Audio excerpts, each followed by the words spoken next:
again, thanks so much for joining. We're really glad and really excited to be launching this Good Neighbor Guide.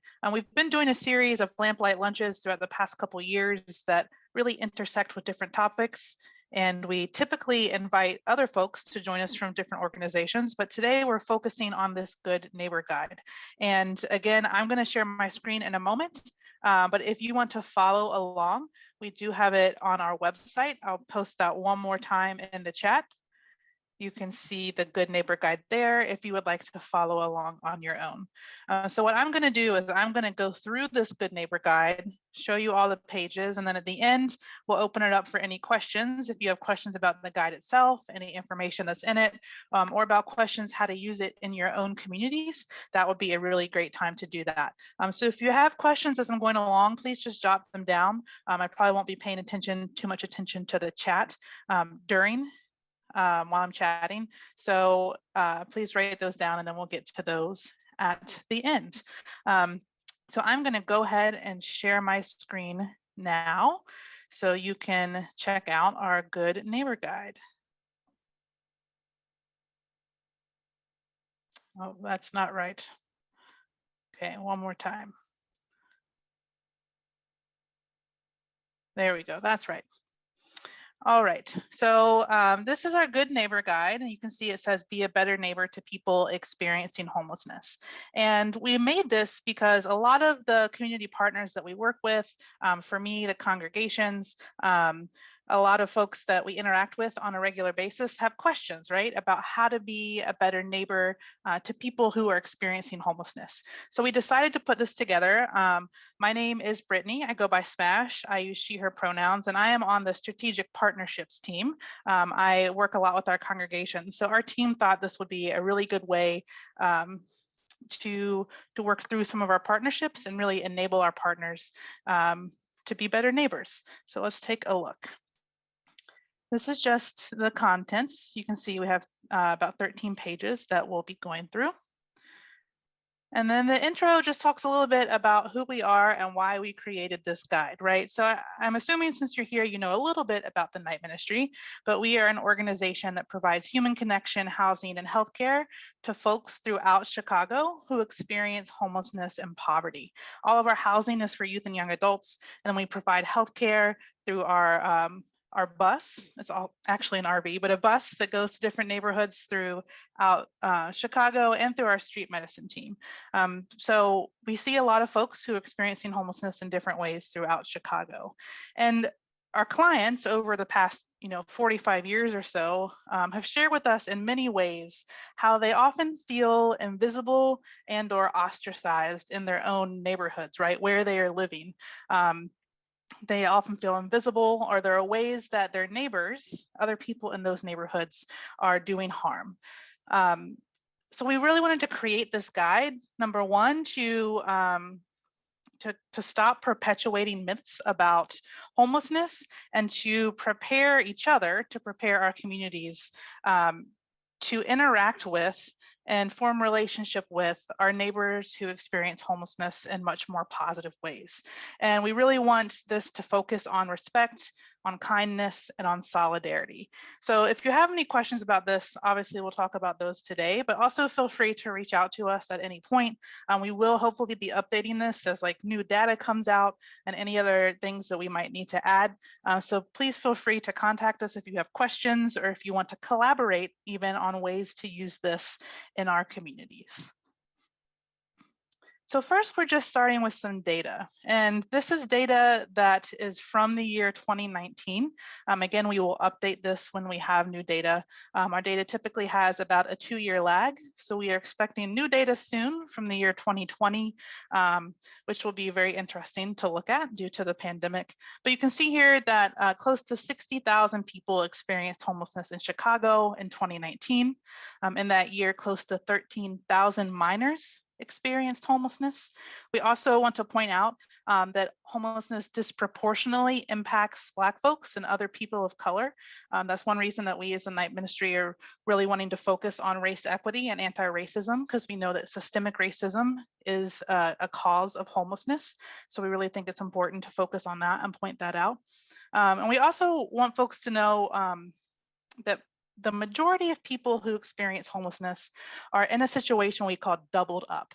That means that they're not necessarily experiencing homelessness on the street or in a shelter, but they are perhaps jumping around, living with whoever they can, whenever they can, but they do not have a permanent address of their own, right? Like maybe they're staying with friends or family, maybe they stay in a hotel a couple days, but the majority of people, over 70% of the people who experience homelessness in Chicago, are living in situations we call doubled up.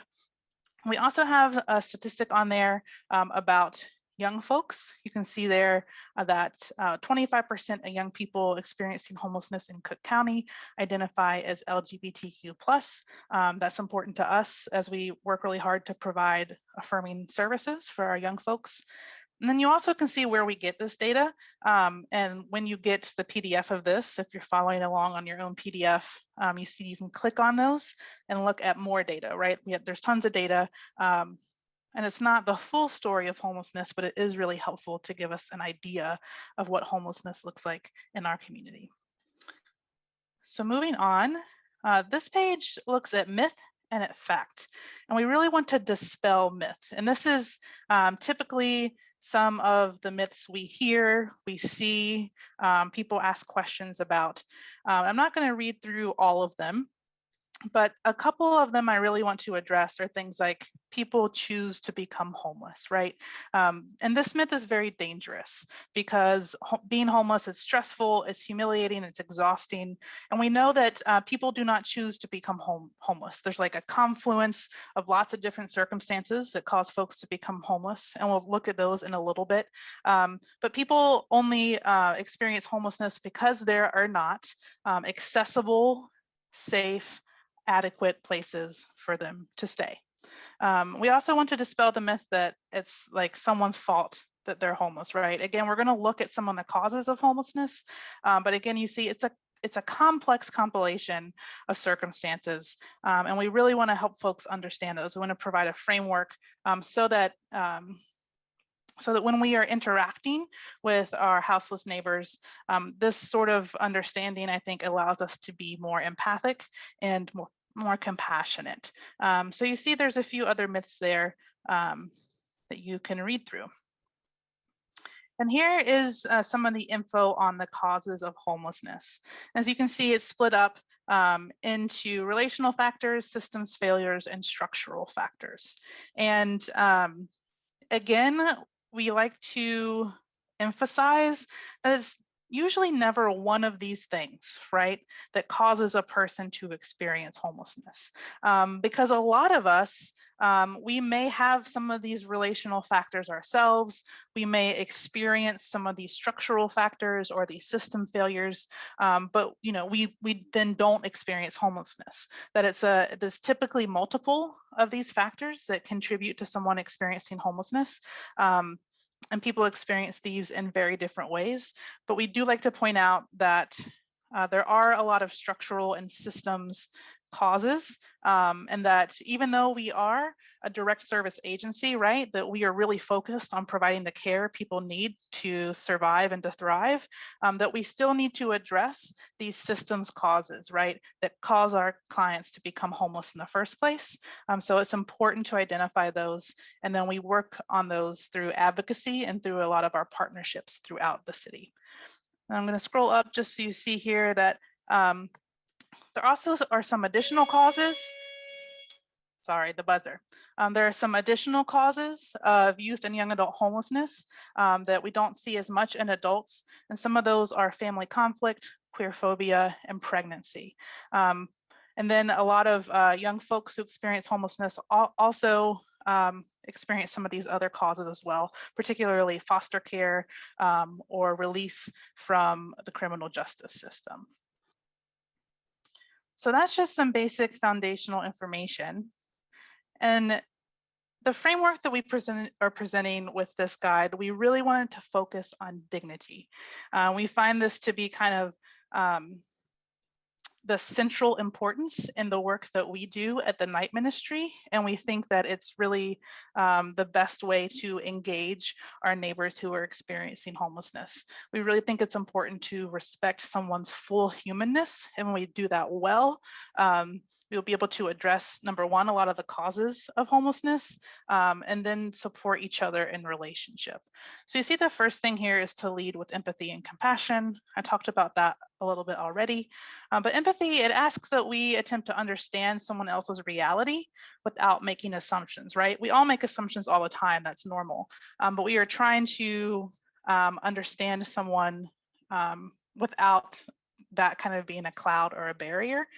And when compassion is asking us that we place our neighbors' needs and their desires before our own fears and biases. And again, we all have fears and biases, right?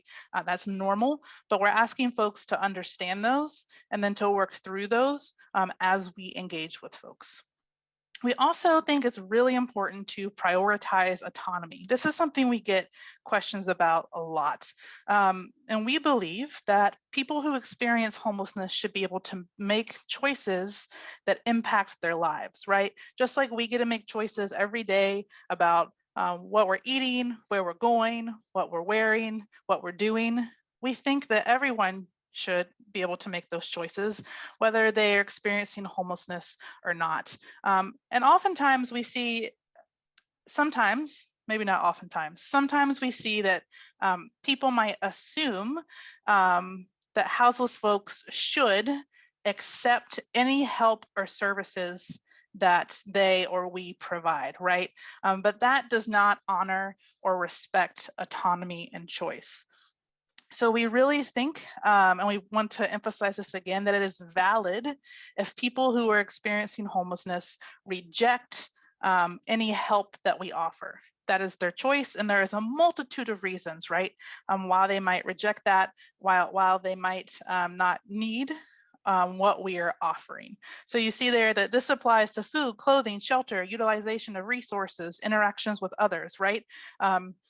We really also want to emphasize that having a relationship with folks prevents this, right? Having a relationship with people who are experiencing homelessness allows them to express their needs, their desires, and then we can respond to that in relationship with them. We don't automatically assume they want something and then just try to give it to them.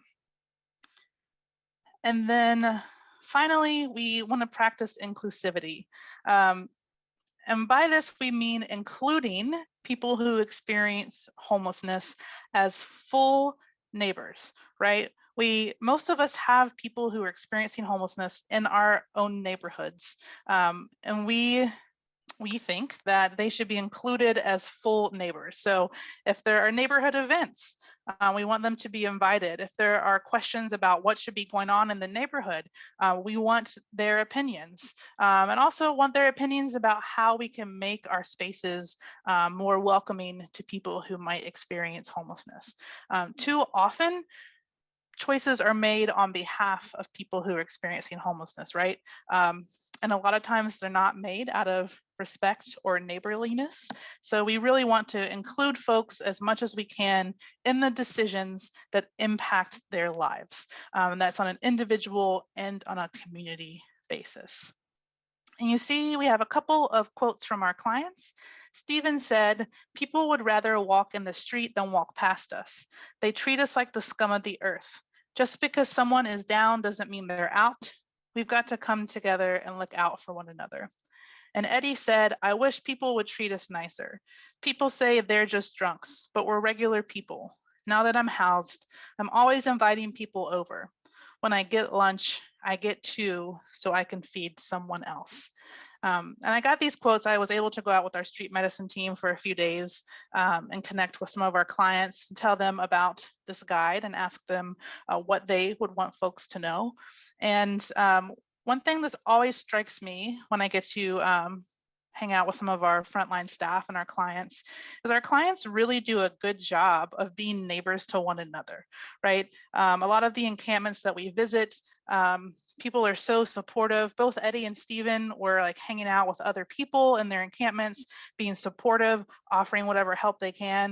And I think a lot of our clients and our neighbors who experience homelessness could really teach us a lot about how to be better neighbors and how to care for one another. So that is always very striking for me. We do want to address street homelessness. We've talked about this a little bit. But street homelessness, meaning people who are living in encampments on the street or places that are not made for human habitation. And we get a lot of questions about like, why are people living on the street? Are they choosing to do that? Why don't they just go to a shelter, right? Or why are they sleeping on the CTA trains? And there are multiple reasons why someone might choose to live in a street encampment instead of going to a shelter. But one is like, there's just a consistent lack of shelter beds, right? Like we don't actually have enough shelter beds for people who need them. And then there are other reasons. Shelters don't always feel safe to folks. Some people have had traumatic experiences in shelters, and they don't always allow families to stay together. Sometimes they separate partners, or they might not allow pets. Some of us know pets are part of our family. Not all, but some shelters do have religious or lifestyle requirements. For example, some shelters say like you can stay here overnight, but then you have to go to worship with us in the morning. Some shelters don't allow people who are using drugs or alcohol. They want folks to be completely sober before they come in. So there's some barriers to folks staying in shelters like that. And also there's just a lack of privacy and personal space in congregate settings, right? And a lot of people find that if they stay in an encampment, that they can have that personal space and that privacy. So they would prefer that instead of staying in a shelter. And like I said before, encampments can really provide a sense of community. You know, community is something that we all desire. And we see in encampments that folks really look out for one another. They provide safety, they provide camaraderie. And a lot of times folks don't want to give that up to go into a housing system that may not be stable, that may not be safe, and might not be consistent and reliable, right? So when folks have formed that community, they don't want to move away from that community unless something else is really safe for them and it's a good place where they can be. So that is why we see a lot of folks living in encampments. We also want to talk about panhandling. We get a lot of questions about this. I get a lot of questions about this primarily from young folks. A lot of youth groups I might talk to really want to know, like, what should I do? Because, you know, most of us, we are really caring, we desire to help, but panhandling, when folks come up to us and might maybe ask for money, is a situation that people feel uncomfortable in. So we just want to, again, prevent harmful experiences all around, right? So one myth is that either I should or I shouldn't give panhandlers money, right? And this decision is completely up to individuals. But we do want to say, like, there's nothing wrong with giving people money if they ask for it, right? And if you choose not to give, if whatever reason that is, please make eye contact and decline politely, right? So many times when I'm out in the city, I might see a panhandler ask someone for money and they just completely ignore that person, like they don't even exist, right? It's because they're uncomfortable, they don't know what to do. They feel certain ways about homeless people that just aren't correct. It's completely okay to turn to someone and say, I'm sorry, I don't have any money on me today, or I can't donate today, but I hope you have a great day. I hope you're doing well. God bless. Please have a great day. Anything that makes sense to you and who you are is perfectly okay to say to someone who is experiencing homelessness. But the main thing is we really want to honor the humanity of people who might be asking for money or anything else. Another myth is panhandlers will spend donated money on drugs or alcohol. We really see throughout most studies that folks spend it on food and other necessities. And yes, some probably spend it on drugs and alcohol, just like the majority of adults in the United States spend some of our money on drugs and alcohol, right? Again, it's a choice that we get to make, and it's a choice that we typically shouldn't be making for others. If we feel like giving, we give out of kindness, and then they get to choose what to do with that money. Another myth is that panhandlers make tons of money. Again, you see a study here shows that folks only make about $300 a month. Typically when people ask for help, it's because they need it. I feel like there's this idea in certain places that like panhandlers are out here like defrauding us of millions of dollars and just like living on their yachts, which is just silly to me. We are being defrauded of money, right? But not by panhandlers. So typically, again, people ask for things, it's because they need it. Another myth is that panhandlers are lazy and don't want to work. Again, we see if people are given the opportunity to work, they often do. And we know that for folks who are experiencing homelessness, particularly folks living on the street, finding and then maintaining a job is very, very difficult, right? Like having that level of consistency where you can go to work every day without any barriers is really difficult for folks who are experiencing homelessness. So that is definitely a myth that people just don't want to work. And then finally, that anti-panhandling ordinances will decrease panhandling. We've actually had one of those here. We had one here in the city, and we also had a state one that was most recently considered unconstitutional. And in 2018, the city one was repealed. And we see that these ordinances that pretty much make it illegal to try to survive, that they don't really decrease panhandling at all, right? They just criminalize folks who are trying to survive.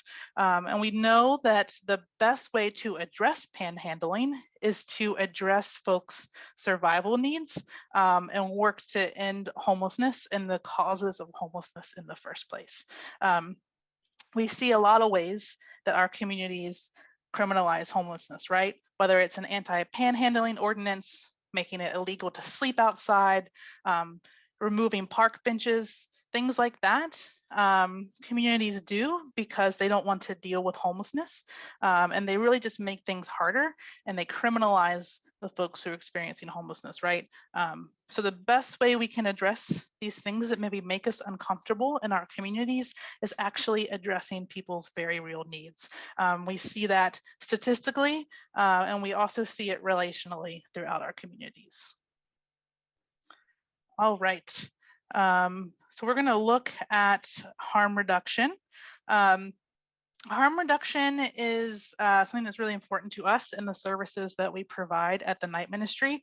And it's also a topic typically, like when I'm giving presentations, talking about harm reduction is something that makes folks uncomfortable at first, and that's okay. So we're going to hang in there and lead into that discomfort, right?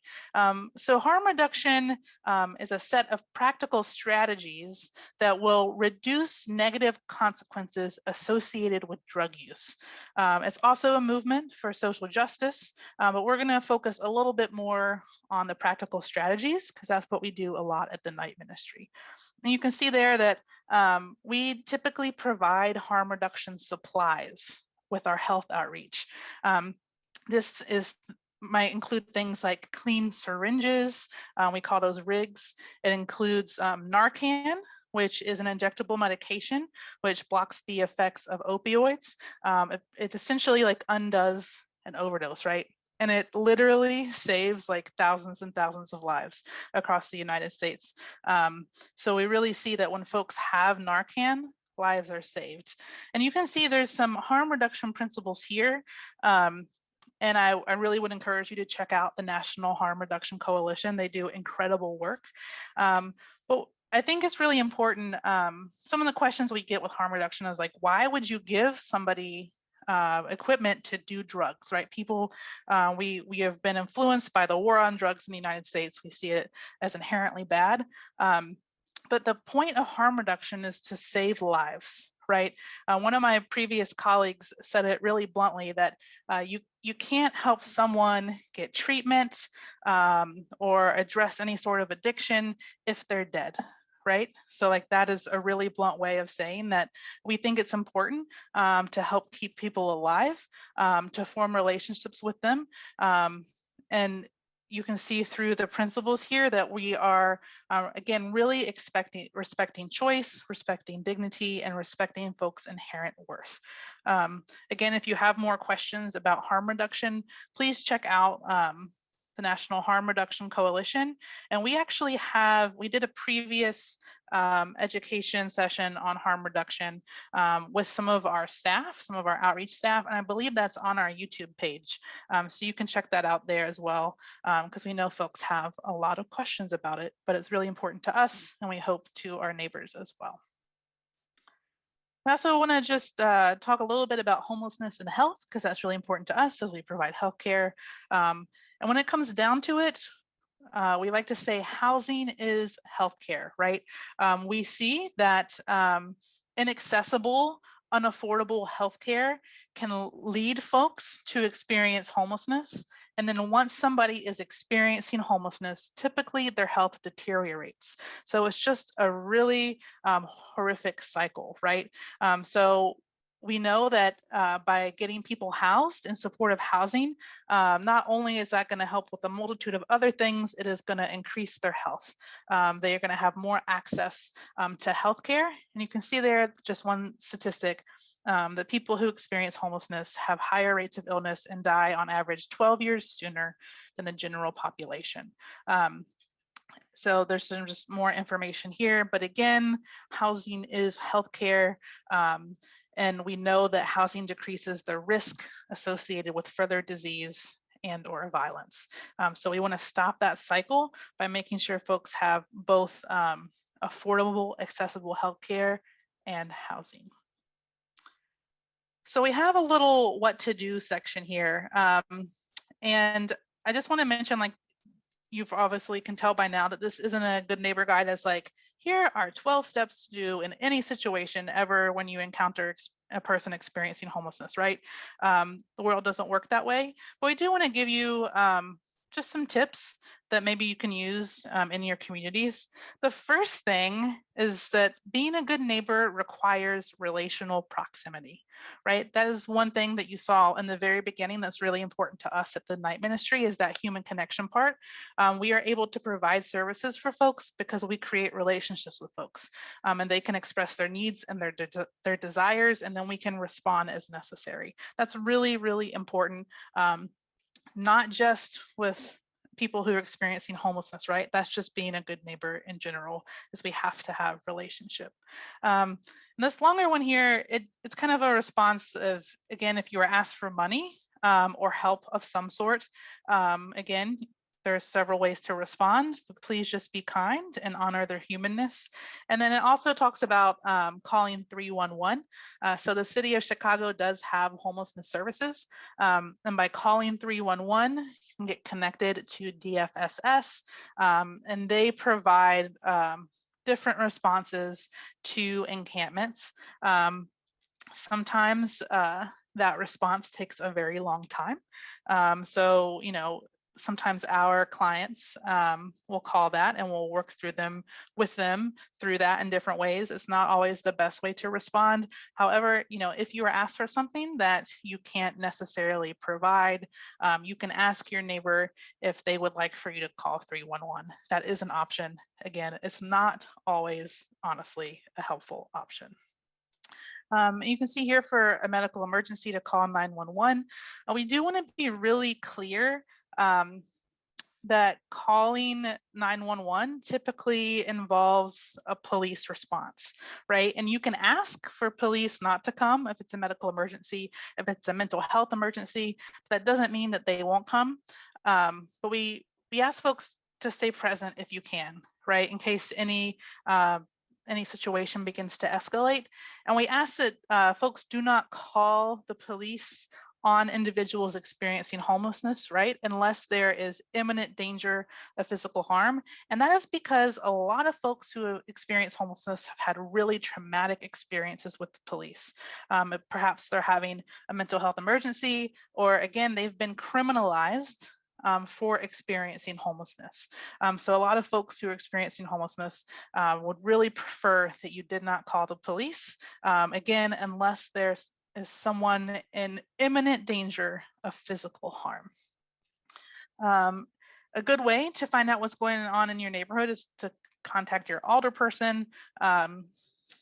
Again, that's going to really range depending on where you are in the city, on how active your alderperson is in addressing homelessness and how they address homelessness, right? If your alderperson is addressing homelessness in a way that is harmful, you can indicate your support for more respectful and neighborly responses. That can be really important, but there are definitely alder people who are responding in positive and neighborly ways. Another thing we suggest is to find a mutual aid network. Mutual aid networks are typically neighborhood specific, and mutual aid kind of moves away from like a one-way charity model to more of a solidarity relationship model, right? Where all members in the community are working together, expressing their needs, expressing what they can give, and it's really relationship based. And these networks definitely popped up a lot more in 2020 due to the pandemic, but they still are active in many communities throughout Chicago. You also can support direct service providers. Obviously, we put ourselves on there because we made this, but direct service providers like the night ministry who are out in the community creating those relationships already. You can volunteer, you can donate money, you can provide in-kind donations like food or clothing, and then you also can advocate through these organizations that are already out there and already have relationships made. So those are just some things that you can do. We do list some of our advocacy partners on here. We have some that are in the city, some in the state, and some nationally. And they're just doing really good work to shift legislation, to create legislation that is really helpful for our neighbors who are experiencing homelessness, whether it has to do with housing, access to healthcare. There's some really cool harm reduction legislation that's going through at the state level. So please check out those friends of ours who are doing really cool work and get involved there as well. Again, like we said, we need to address the systemic causes of homelessness. And then we just have some resources here at the end that might be helpful. Mental health first aid is really awesome to be trained in because anytime you interact or experience someone who's having some sort of mental health crisis, you are prepared then to engage in a helpful way. Also trauma-informed care. All of our staff who provide care are trained in this. This is really important to us to be able to respond to folks who have experienced trauma, again, in a way that is helpful and not harmful. You also can learn about intersecting topics. That is, again, those are the LampLight lunches that we have done on different topics with different community partners like evictions, restorative justice, and harm reduction. Again, there is the National Harm Reduction Coalition and the city's homelessness services. Again, some of those are going to be more responsive than others, but I think it's helpful to see what the city is doing to get an idea of kind of at the governmental level what our response is to homelessness. And that is the entire Good Neighbor Guide. So I'm actually going to stop my share. I again will put in the chat the link for this in case you want to pull it up on your own.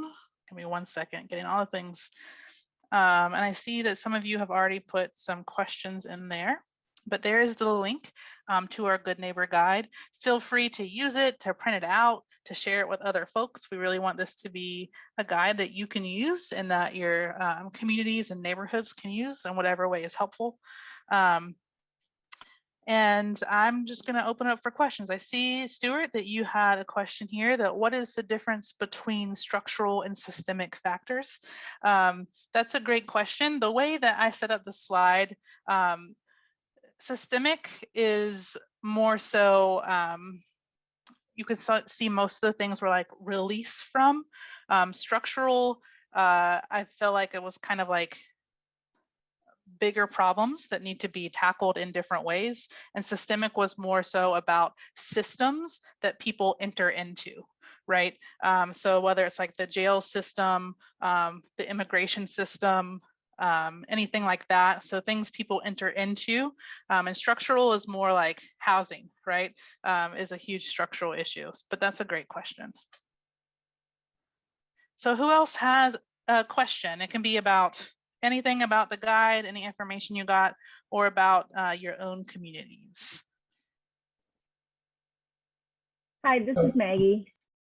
Sorry, I'm off screen. I'm feeding my face. I had a quick question. So I'm in Jefferson Park, and we a couple years ago brought together a group of neighbors who wanted to make sure there was more access to resources. And there's not a whole lot of help up here on the far northwest side for people experiencing housing insecurity or homelessness. So like we have 5150 Northwest Highway coming in, but that's only 75 units, so there's still an issue, right? So we just wanted to come to the table and make sure that we were being inclusive and at least being thoughtful.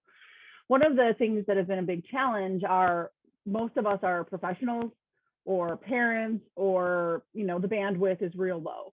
So our ability to do direct outreach is pretty minimal. But we still want to be doing things and keep our momentum going and keep fundraising and moving toward a 501c3 so we can get, or C3 so we can get grants and all that kind of stuff. So we've been doing a lot of that, but our direct outreach is lacking. So when we're putting together these lists, we really rely on resources from groups like Night Ministry or Chicago Coalition for the Homeless or other people that we consider the subject matter experts.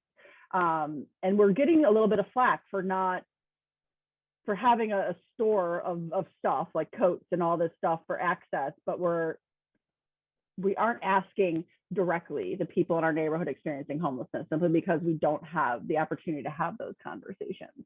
So I was just looking also for like maybe some other resources that you could share and what you think about that approach. I mean, given it's a for now approach, right? Until we can hopefully build this up a little bit more, but like I just want to be open to the idea that maybe we're doing it wrong.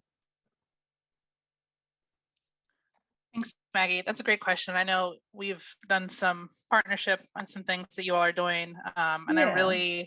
I really appreciate the work that you all are doing up there. I think the way your community has come together to try to even do some of that like basic foundational education for folks is really important.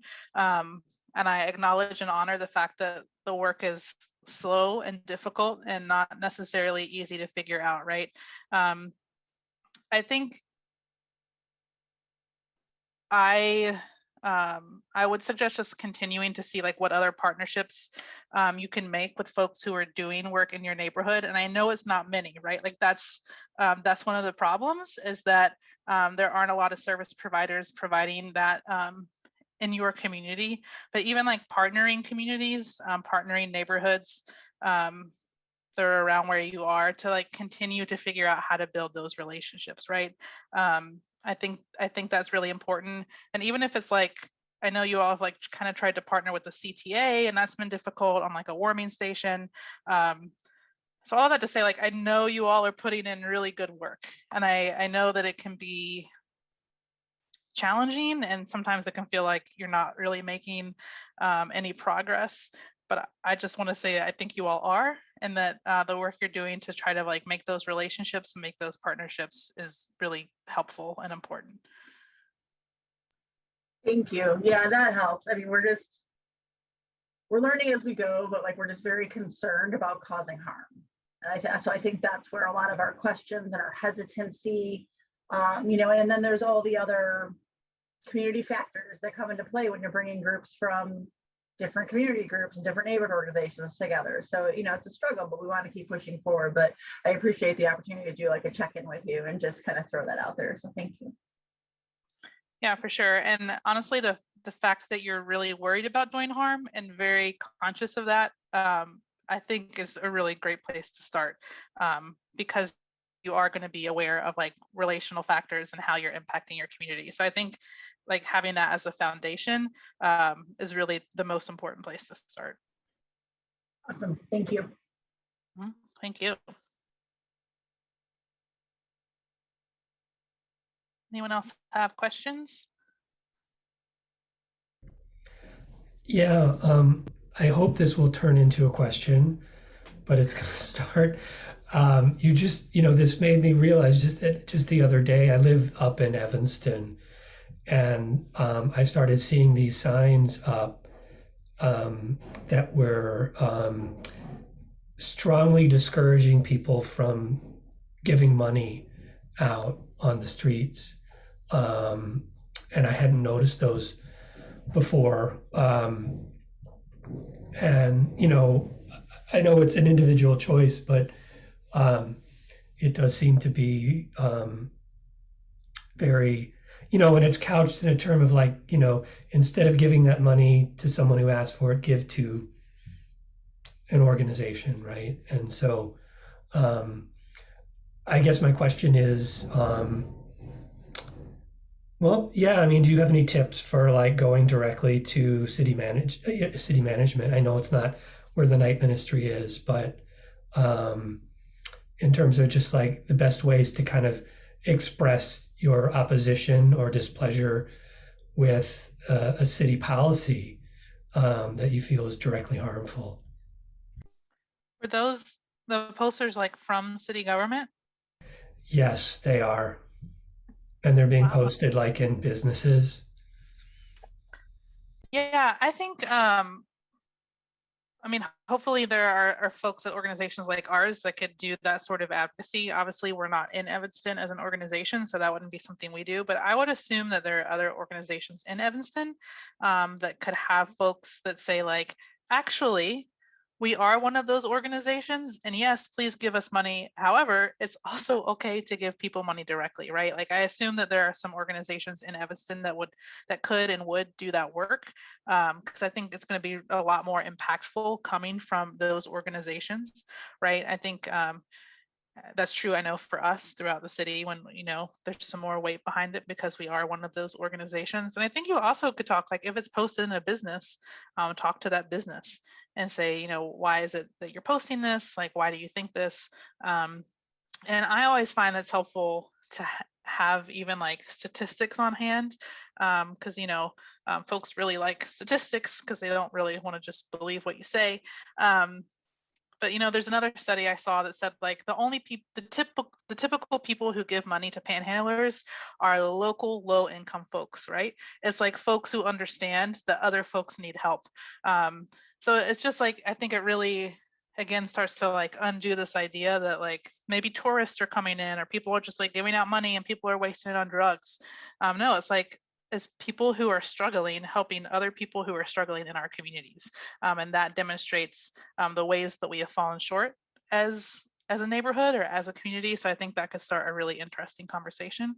But yeah, I would really lean on organizations in the area to say like, this isn't it, this isn't us, this isn't what we want. I actually have kind of a related question. So I have read before that some people who panhandle are victims of human trafficking rings. Is that actually common? And if you believe that somebody may be a victim that is asking for money on the street, who do you call? Do you call like 311? Yeah, that's a great question. And so human trafficking is a really tricky concept to look at, particularly with folks who are experiencing homelessness, because it certainly happens.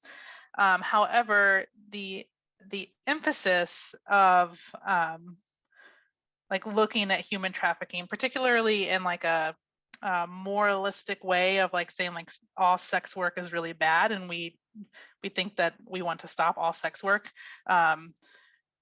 is, I'm going to try to make sure I say this correctly, like it doesn't line up with harm reduction, right? So I think some of that is true, and I honestly don't know like the correct statistics, but some of the focus on human trafficking has been from a very like moralistic, harm reduction is bad, sex work is bad type of view, which we are like a lot of people who are experiencing homelessness and people in the harm reduction world are trying to like push against. And I don't know how to answer the second part of your question. I don't think the answer is to call 311. I'm not sure if anyone else on this call has an answer to April's question. I know there are hotlines, I think, that you can call. I don't know if there are any local ones. I know there are national ones for human trafficking that you could probably call and get assistance from those. Again, I don't know those off the top of my head, but I do know they exist. Yeah, I just want to mention that I didn't mean like in the case of sex workers. I actually just meant like panhandling, like people who have been forced to panhandle, basically. Yeah, no, I hear that.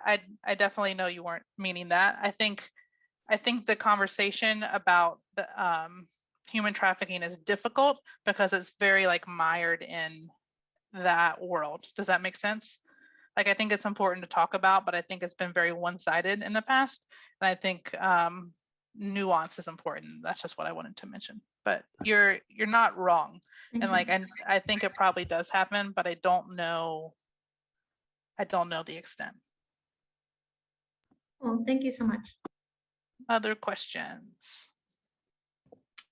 Hey, my name is Isaac. I have a question for, I guess, night ministry in general. I'm involved with another organization that is pushing a part of the Bring Chicago Home campaign, pushing for a dedicated funding stream for like support of housing, homeless services, etc. Are y'all part of that as well? We are not an official member, I believe, of Bring Chicago Home. However, we are an official member of some of the official members, if that makes sense. Like, I believe like One North Side and some other groups that we are members of are official members of Bring Chicago Home. So we certainly are proponents of that and try to share that information whenever we can. That's awesome. Thank you. I know at least the organization I work with, JCUA, is looking for we're looking to increase the diversity of voices within our organizing and especially around this issue. So I've been talking to the lead organizer about like partnering with the night ministry or Chicago Coalition for the Homeless direct service providers to really bring this info out to people, see if they're interested in coming back and giving their perspective. They're For sure. making their voices heard. Yeah, Isaac, I put my email in the chat. If you want to email me about that, I can definitely connect you with our advocacy person if you want to chat more about that. Thank you. Any other questions? I will send an email to everyone who registered for this that has the link to the Good Neighbor Guide. I'll also attach it as a PDF so you can get it any way that you like.